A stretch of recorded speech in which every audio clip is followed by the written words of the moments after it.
Quando o ministro relator fala que havia uma série de mentiras na delação premiada de Mauro Cid, ele estava demonstrando cabalmente que já havia escolhido uma verdade. Só discerne uma mentira aquele que conhece verdade. Até então nós só tínhamos um relatório da Polícia Federal, ou seja, elementos informativos de inquérito que sequer eram prova, mas foram suficientes para que o ministro constatasse uma verdade e discernisse uma mentira. Aonde a denúncia traz como se esse encontro fosse previamente elaborado com o intuito maquiavélico de discutir um plano de golpe de Estado. Dediquem-se àquilo que eu decidi dedicar à minha vida. Eu decidi dedicar a minha vida, em primeiro lugar, em defesa da palavra de Deus e, em segundo lugar, em defesa deste livro.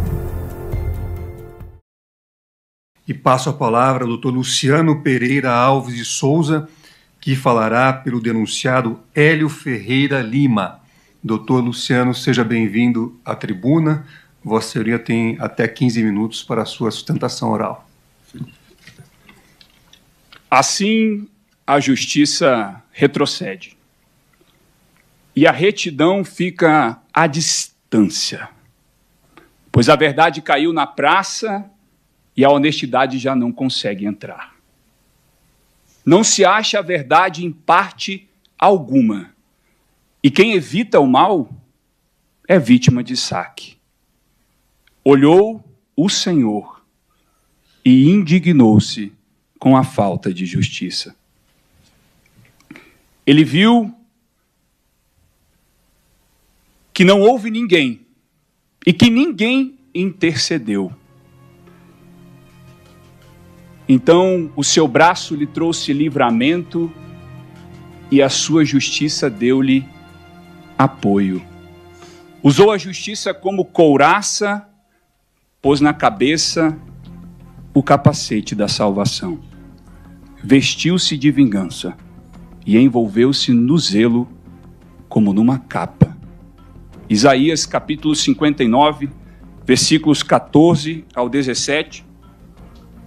E é debaixo dessa palavra que eu consagro a minha fala, a vida de vossas excelências, essa casa, saudando em primeiro lugar ao excelentíssimo senhor ministro presidente Cristiano Zanin, saúdo a belíssima e honrosa decana desta casa, excelentíssima senhora ministra Carmen Lúcia, nosso relator, ministro Alexandre de Moraes, ministro Flávio Dino e ministro Luiz Fux, colegas advogados, serventuários, excelentíssima senhora subprocuradora-geral de Justiça, doutora Cláudia Sampaio, recebam todos a calorosa saudação da defesa.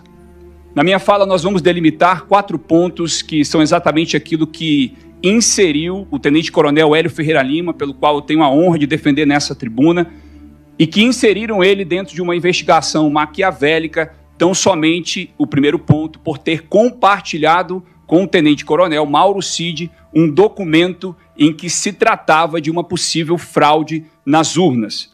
O segundo ponto que a denúncia destaca como elemento incriminador da conduta do tenente-coronel Hélio Ferreira Lima seria uma suposta reunião, e aqui a fatídica reunião, na residência do general Braga Neto. O terceiro ponto seria um alegado monitoramento do excelentíssimo senhor ministro relator Alexandre de Moraes e do excelentíssimo senhor presidente Lula. E o quarto e último ponto a respeito da elaboração de uma planilha chamada OP Luneta. Vale lembrar que após os 2 primeiros fatos, que foi o compartilhamento do documento e esse encontro na residência do general Braga Neto, automaticamente foi imposta busca e apreensão cautelares. Ele perdeu o 3º comando da Divisão das Forças Especiais do Estado da Amazônia e perdeu já 4 promoções ao posto de coronel. Tudo isso apenas com os 2 primeiros fatos. A primeira tese que a defesa traz à tribuna é em relação ao cerceamento de defesa ainda em sede de inquérito policial na primeira oitiva do tenente-coronel Hélio Ferreira Lima. 22 de fevereiro de 2024 é a data em que ele é chamado à Polícia Federal para prestar o seu depoimento. Como surpresa, quando se apresentou para colaborar com as investigações, pasmem, o delegado informou que ele era obrigado a responder a 111 perguntas previamente elaboradas. Não havia o direito de responder 1, 2 ou 100 ou 110, apenas a integralidade.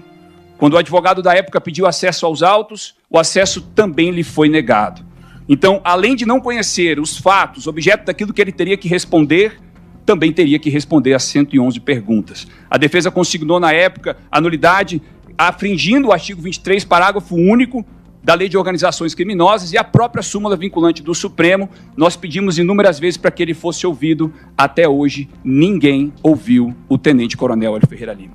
Até hoje, ninguém lhe perguntou, afinal, o que aconteceu? Ninguém sabe.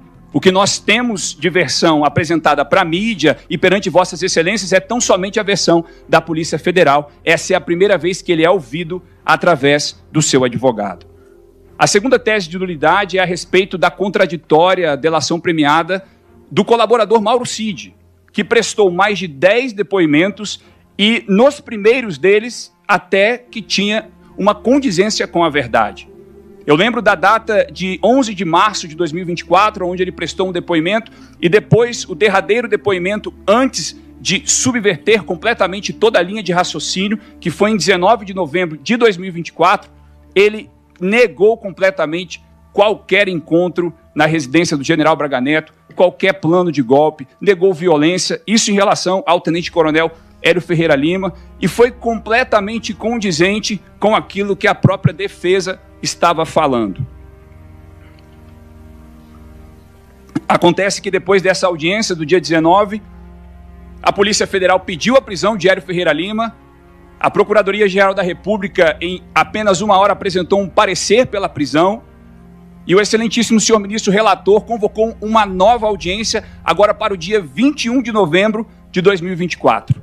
Antes de iniciar a audiência, o ministro relator fez um lembrete a Mauro Cid, e eu peço vênia a vossas excelências para abrir aspas e ler alguns trechos deste lembrete do eminente relator. Uma série de mentiras e eventual rescisão englobará inclusive a continuidade das investigações e responsabilização do pai do investigado, de sua esposa e de sua filha maior. Fecho aspas. Quando o ministro relator fala que havia uma série de mentiras na delação premiada de Mauro Cid, ele estava demonstrando cabalmente que já havia escolhido uma verdade. Só discerne uma mentira aquele que conhece verdade. Até então, nós só tínhamos um relatório da Polícia Federal, ou seja, elementos informativos de inquérito que sequer eram prova, mas foram suficientes para que o ministro constatasse uma verdade e discernisse uma mentira. Ato seguinte, depois de lembrado que perderia a sua imunidade, que seu pai, sua esposa e também sua filha perderia, ele alterou completamente o seu depoimento e aí sim começou a dizer aquilo que ia ao encontro do que estava no relatório final da Polícia Federal. Nessa mesma audiência derivou uma segunda nulidade, e aqui eu peço todas as vênias ao eminente ministro relator, mas a defesa entende que Vossa Excelência ultrapassou os limites legais ao conduzir a audiência do colaborador Mauro Cid, porque Vossa Excelência não só analisou os requisitos legais, mas Vossa Excelência determinou que ele sanasse omissões pelo qual o senhor acreditava que era mentira. E eu devo lembrar aqui, Dr. Paulo Bonet não está presente, mas essa seria uma atribuição dele. Essa seria uma atribuição do delegado de Polícia Federal, jamais do ministro que conduz a delação premiada. E aqui há uma evidente violação ao artigo 4º, parágrafo 6º da Lei 2.850, pela conduta ativa de Vossa Excelência, mais uma vez, data máxima vênia, indo inclusive de encontro com o que o plenário dessa casa decidiu nos autos da ADI 6298 e as suas conexas, em que disseram e reafirmaram a respeito da constitucionalidade do artigo 3A do Código de Processo Penal, declarando que o Código de Processo Penal e, consequentemente, a Constituição possuem um caráter eminentemente acusatório. Como caráter eminentemente acusatório, não se substitui a atividade probatória das partes, principalmente em um caso como este, em que está decidindo a respeito de direitos fundamentais e da próprio respeito à Constituição. No mérito, excelências, eu trago a primeira tese, que seria a respeito desse fatídico encontro na residência do general Braga Neto, aonde a denúncia traz como se esse encontro fosse previamente elaborado com o intuito maquiavélico de se discutir um plano de golpe de Estado. Esse encontro foi completamente aleatório, e isso não é a defesa que está dizendo, os próprios autos dizem isso, quando do relatório da Polícia Federal, na página 477, tem um áudio do tenente-coronel Cid com o de Oliveira, que também estava neste encontro, onde ele disse, ou vai lá para o Alvorada, ou vai lá para 112, bloco B. Ou seja, havia uma aleatoriedade, ministra Carme, veja, havia duas possibilidades para que ele se encontrasse ou no Alvorada ou no bloco B da 112. Caso eles tivessem optado pela primeira, jamais teriam ingressado na residência do general Braga Neto. Jamais ministro Fux teriam conhecido o general Braga Neto. Jamais teriam incorrido em uma suposta reunião de plano de golpe de Estado. Isso quem não fala é a defesa. O relatório final diz exatamente a respeito dessa aleatoriedade do encontro. A segunda tese de mérito